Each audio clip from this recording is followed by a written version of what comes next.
Good morning, students. Welcome to computer class, students.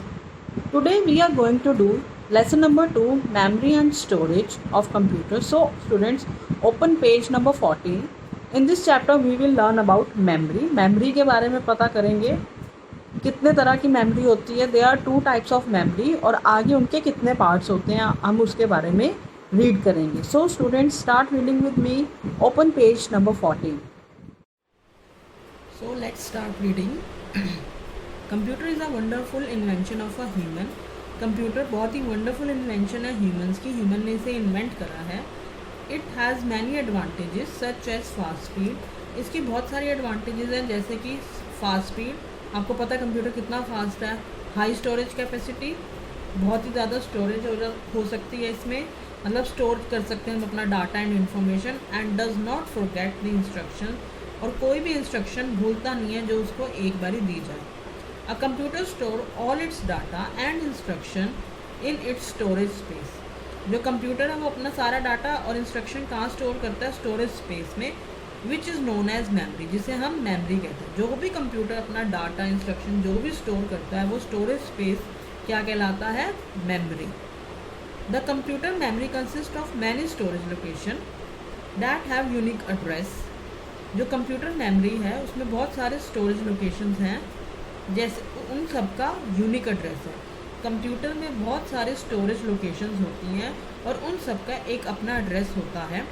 Each address holds N alpha numeric character. जो भी each character है उसमें क्या होता है? एक अल्फा न्यूमेरिक कैरेक्टर होता है. Each character is represented in the storage location. Each character, जो भी कैरेक्टर है, हर एक कैरेक्टर कहाँ पे रिप्रेजेंट करता है? स्टोरेज लोकेशन में लोकेट करता है by a string of binary numbers. एक बाइनरी नंबर के साथ लोकेट करता है that are treated as a unit, जिसे हम यूनिट कहते हैं. There are 2 binary digit.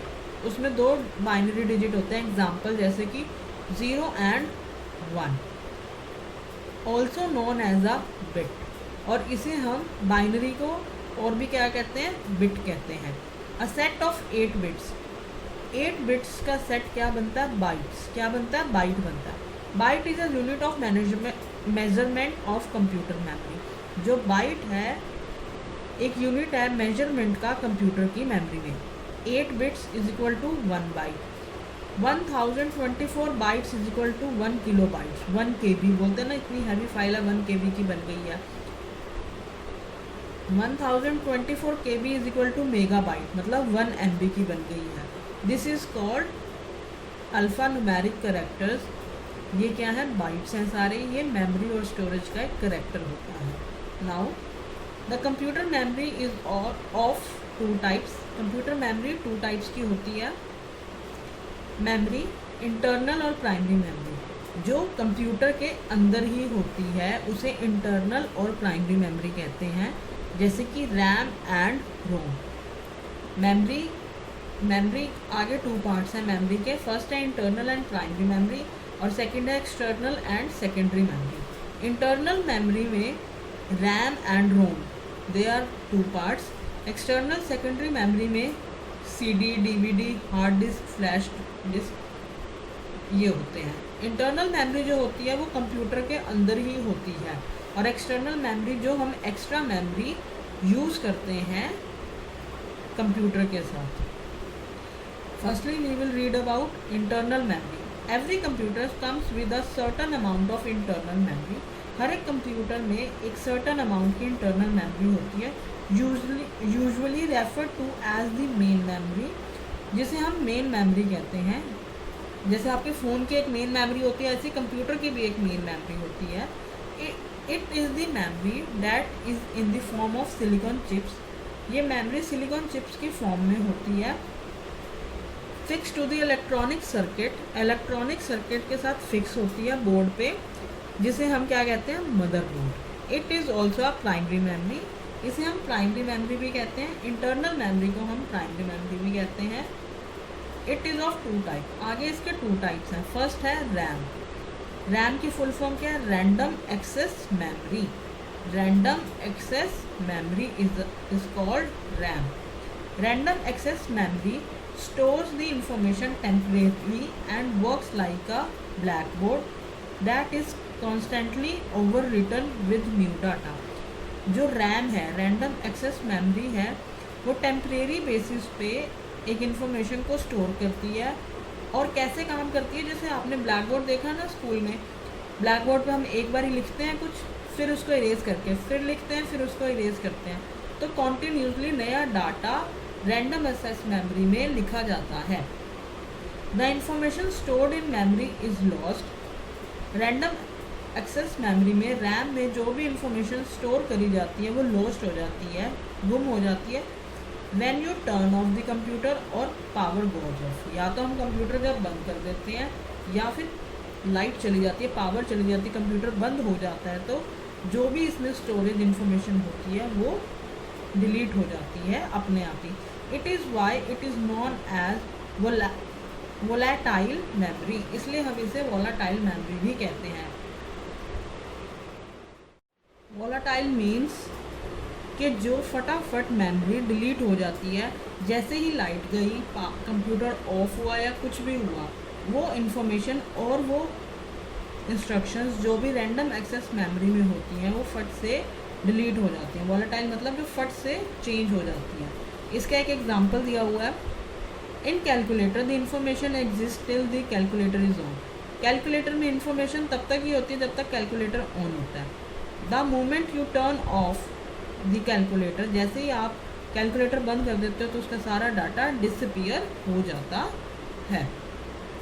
Now let's no more. The fifth generation of computer will be able to solve problems of the types of taking reference from its knowledge base। जो fifth generation computer की आई है, सबसे advance है, जो fifth generation computer की आई है, वो सारी जो प्रॉब्लम्स है अपनी रेफरेंसेस से ही सॉल्व कर देती है। एक जो उसके अंदर नॉलेज फिल करी हुई है, उसी नॉलेज के बेसिस पे सारी प्रॉब्लम्स वो सॉल्व कर देती है। This new generation of computer will be known as knowledge information processing system. जो ये नई इंफॉर्मेशन के कंप्यूटर्स आ रहे हैं, न्यू जनरेशन के कंप्यूटर्स आ रहे हैं, उनको क्या कहते हैं? Knowledge information processing system, KIPS, KIPS।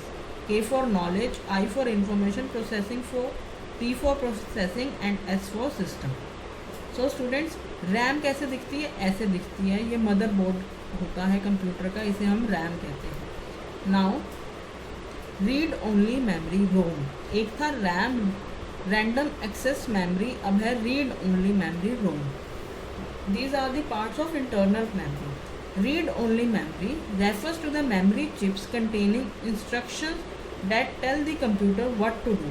जो read-only memory है वो memory chip है जो कि instructions लेती है जो भी हम कंप्यूटर को देते हैं करने के लिए। When it starts up, जैसे ही स्टार्ट होती है, जो भी हम इंफॉर्मेशन या इंस्ट्रक्शंस देते हैं कंप्यूटर को, वो मेमोरी चिप्स में जाती है, उसे हम क्या कहते हैं? Read only memory. This information is store permanently. जो भी हम इसको इंफॉर्मेशन देते हैं वो परमानेंटली स्टोर हो जाती है ड्यूरिंग द मैन्युफैक्चरिंग प्रोसेस। और जब हम कोई काम कर रहे होते हैं, क्या होता है कि रीड ओनली मेमोरी में वो सब कुछ साथ साथ ही स्टोर हो जाता है। अनलाइक रैम, रैम की तरह नहीं, ROM is a non volatile, sorry, जो रैम है वो तो वॉलेटाइल मेमोरी है, फटाफट चेंज हो जाती है, वैनिश हो जाती है। रोम नॉन वॉलेटाइल है। It means that even after U turn off, इसका मतलब ये हुआ कि टर्न ऑफ करने के बाद भी कंप्यूटर को the content of ROM will not be lost. जो रोम में कंटेंट है वो लॉस्ट नहीं होगा। सो स्टूडेंट्स, आज हम इतना ही पढ़ेंगे इंटरनल मेमोरी के बारे में। आज हमने पढ़ा है, तो आप अच्छे से इसको रीड करें एंड आप इसे अच्छे से रीड करने के बाद आपको पेज नंबर 18 पे क्वेश्चन आंसर्स दिए हुए हैं, तो आप रफ कॉपी में क्वेश्चन नंबर 1, 2 एंड 3 ट्राई करेंगे और मेरे को पिक्चर्स सेंड करेंगे। Thank you.